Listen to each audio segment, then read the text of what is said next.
चालू बा भी बंद बा दुकान चालू बा अभी दुकान चालू के लिए भी बंद बा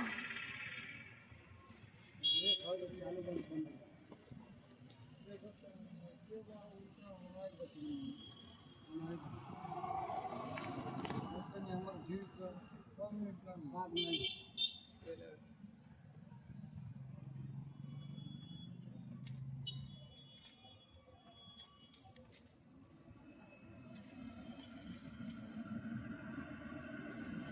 चाबी से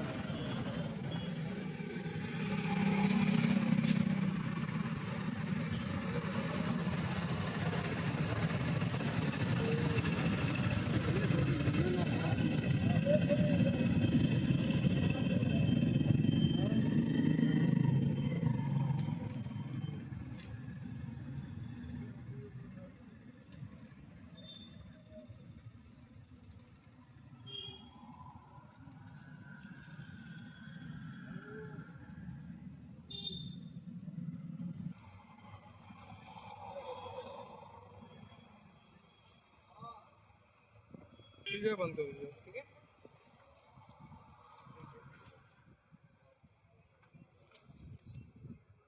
अब डबो चेक कलर वाला